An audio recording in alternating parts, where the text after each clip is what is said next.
Now, I hope you all know what debunked means. Let me show you what debunked means. What's your name, ma'am? No, it's not. What's your name? No, it's not. What's your name? No, it's not. That's what debunked means. Next slide. One of the things that I saw and I talked about earlier was that there was an elite group of scientists called the Jason Group, administered by a corporation which at that time was not the MITRE Corporation, but is the MITRE Corporation now. I talked about that all over the country. People said, you're crazy. Well, I found reference to them in the Pentagon papers that were leaked by Daniel Ellsberg. And in the Pentagon papers, it said that the Jason Group had invented and come up with the electronic barrier that was placed across the DMZ of Vietnam to detect and prevent the North Vietnamese regulars from coming across the border. I was there on the DMZ. It didn't work. So they're not as smart as they think they are. But they do exist.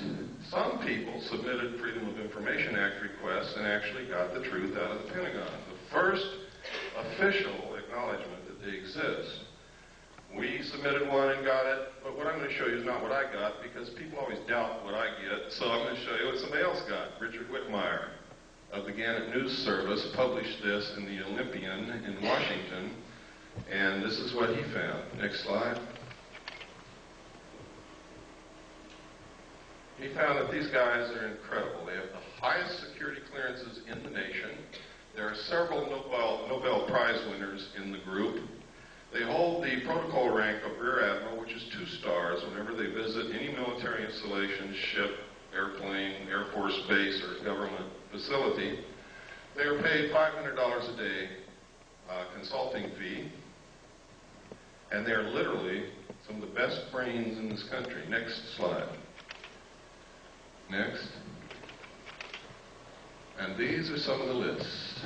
These are some of them. There is only one woman among them. Her name is Claire Max. Let me see if I can find her. I think she's on the next slide.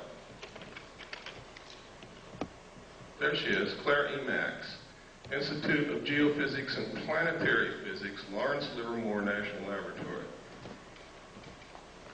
What do they need with a planetary physicist in a government consulting group?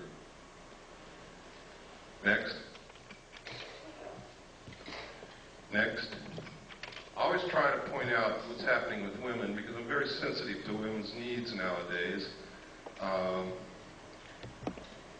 I think, really, truthfully, if the world were run by women, we wouldn't be in this situation. Next.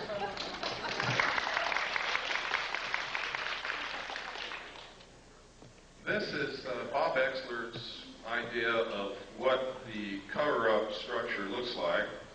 He believes wholeheartedly that to have a cover-up of this kind, involving this kind of technology, you would have to have full support from what we call corporate America. Now, this would be very easy in this country because who is corporate America? It's literally the Council on Foreign Relations. And I'm going to show you later that not only is this possible, it's probably absolutely right on. Next. Next, we've already looked at this. This is a piece of film that was sent to Leonard Stringfield, who is another researcher, who, the person who sent this film said that this was an alien extraterrestrial body recovered from a craft that had been burnt. I've looked at this at every angle that I possibly can think of, and I can't tell what in the world it is, except that you can sort of get a sense that it's probably biological something. Next. This was also sent to Leonard Stringfield, and the same thing was purported to be said. They said that this was the burned body of a crashed extraterrestrial being from a crashed spaceship. And this one is a fraud. Because right here, under the body, is a pair of Air Force flight glasses.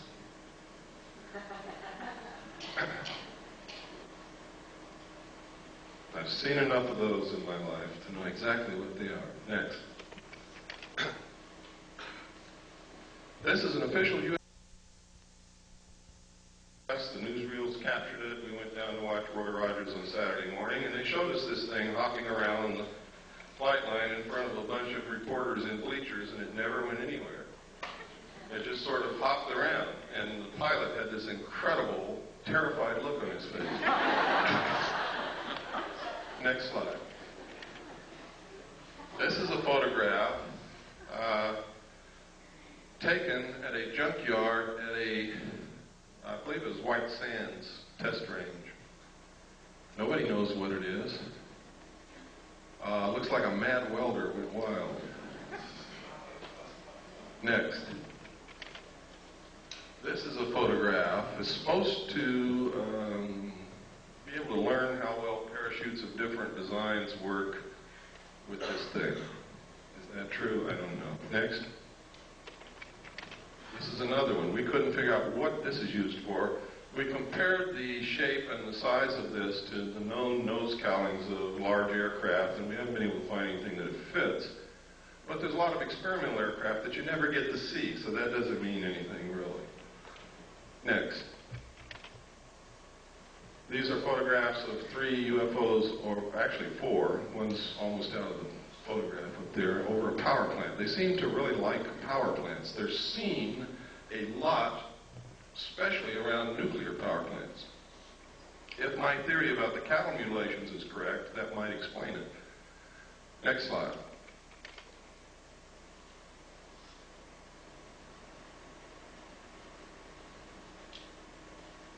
February 27th, 1951.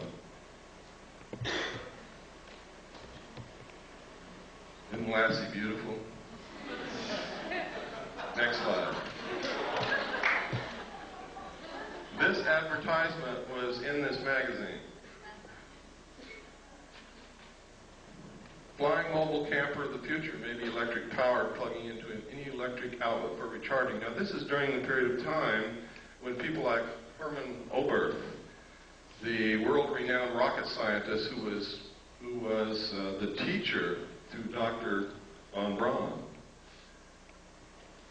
was saying that we couldn't take credit for all the technology that we've developed in the last decade. And when the reporter asked Dr. Oberth, what do you mean? What other nations helped us? He said, it wasn't another nation, son. It was those little guys from out there. And the security people grabbed him and hustled him right out of the press conference. That was at his retirement. It was also the same period of time when William P. Lear, John Lear's father, said on a television talk show when asked what he could see for the future, he said, you will be able to get into a phone booth in Los Angeles and step out in New York City. And he wasn't joking, and the audience laughed at this man. This was one of the bigwigs in the defense industrial complex who knew exactly what was being researched in our laboratories at that time. Next slide. And also in this magazine, this scientist, Richard Wilson, exposes flying saucers. He says what they've been saying for day one, they're weather balloons. Next slide.